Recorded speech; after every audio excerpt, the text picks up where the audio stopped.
नरेंद्र मोदी प्रयोगधर्मी हैं। उनके प्रयोग वैज्ञानिक होते हैं। मुख्यमंत्री पद संभालने के बाद नरेंद्र मोदी ने गुजरात के किसानों की दशा सुधारने का वचन निभाया, लेकिन ये काम बहुत कठिन था क्योंकि गुजरात की भौगोलिक परिस्थितियां इसके खिलाफ थी। गुजरात में तब किसानों के पास सिंचाई के साधन सीमित थे, उस पर बिजली का संकट और पारंपरिक तरीके से की जा रही खेती किसानों का काल बन रही थी। फिर किसानों के कष्टों का अंत कैसे हुआ, किसानों को सम्मान निधि कैसे मिली?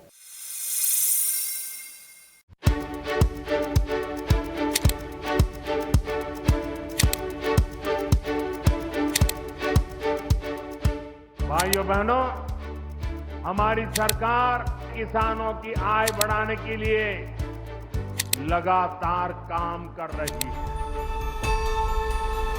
17 सितंबर 2017, केवड़िया, गुजरात।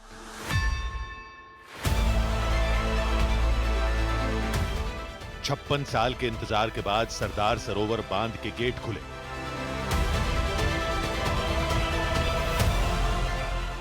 इस बांध को बनाने का सुझाव सरदार वल्लभ भाई पटेल ने दिया था। पूर्व प्रधानमंत्री पंडित जवाहरलाल नेहरू ने साल 1961 में परियोजना की आधारशिला रखी थी। मध्य प्रदेश, गुजरात, महाराष्ट्र और राजस्थान के बीच पानी के बंटवारे को लेकर विवाद शुरू हुआ तो साल 1969 में नर्मदा जल विवाद न्यायाधिकरण की स्थापना की गई। 10 साल की कानूनी लड़ाई के बाद आखिरकार 1979 में बांध बनाने की अनुमति मिल गई। हालांकि इसके बाद असल मुसीबत शुरू हुई। बांध के विरोध में आंदोलन शुरू हो गए, जिसके बाद बांध को मिली वित्तीय सहायता अटक गई। धरना प्रदर्शन और भूख हड़ताल के कालखंड में सरदार सरोवर बांध की ऊंचाई बढ़ती रही। नरेंद्र मोदी के प्रयास से आखिरकार बांध की ऊंचाई 138.68 मीटर की गई। आज सरदार सरोवर बांध गुजरात के विकास का प्रतीक है।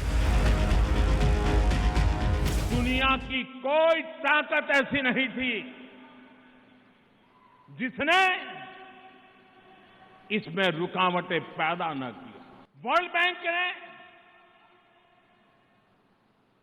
फैसला कर लिया, सरदार सरोवर डैम के लिए पैसे नहीं देंगे।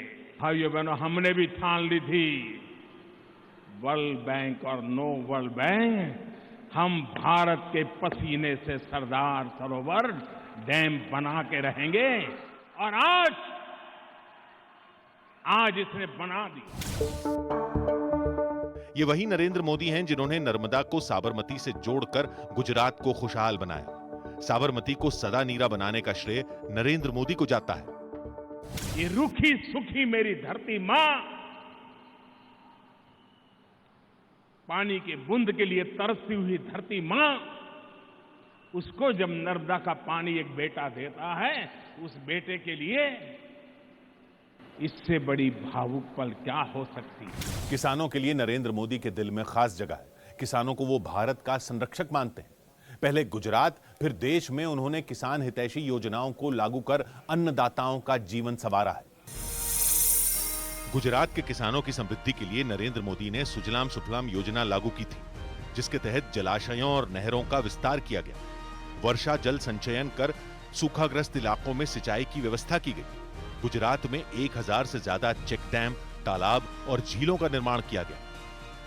किसानों को 24 घंटे बिजली उपलब्ध हो, इसके लिए ज्योतिग्राम योजना लागू की गई। नरेंद्र मोदी ने साल 2005 से गुजरात में कृषि महोत्सव शुरू किया, जहां किसानों को सीधे सरकारी कृषि सलाह दी गई। वैज्ञानिक खेती के लिए किसानों को सुविधाएं दी गई। मुख्यमंत्री नरेंद्र मोदी ने भूमि परीक्षण योजना, किसान परीक्षण और तकनीकी सहयोग और कृषि उत्पादों के निर्यात को बढ़ावा देने के प्रोग्राम शुरू किए।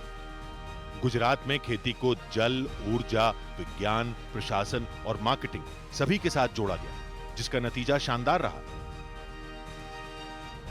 2001 से 2013 के बीच गुजरात की कृषि विकास दर औसतन 10% हर साल रही। यह देश की औसत से दुगनी ज्यादा थी। नरेंद्र मोदी के पास खेती को सुधारने का फॉर्मूला था। 14 अप्रैल 2016 की तारीख थी। देश की हर छोटी बड़ी मंडी मोबाइल के ऐप से किसानों की हथेली पर आ गई। नरेंद्र मोदी ने ई-नाम ऐप लॉन्च किया था। खेती में तरक्की के लिए कई बड़े काम उन्होंने किए। 2015 में लागू की गई मिट्टी स्वास्थ्य कार्ड योजना से लागत में कमी और उपज में बढ़ोतरी हुई है। उसी साल प्रधानमंत्री कृषि सिंचाई योजना से हर खेत तक पानी पहुंचाने का अभियान शुरू किया गया। नरेंद्र मोदी ने 2016 से किसानों की फसलों का बीमा भी करवाना शुरू किया। 2019 से शुरू हुई प्रधानमंत्री किसान सम्मान निधि योजना से किसानों को सालाना 6,000 रुपए की सहायता सीधे बैंक खातों में दी जा रही है। किसान क्रेडिट कार्ड से 4% ब्याज की दर पर सस्ता ऋण उपलब्ध कराया गया। पीएम मोदी ने किसानों का माटी से थाली तक का ख्याल रखा।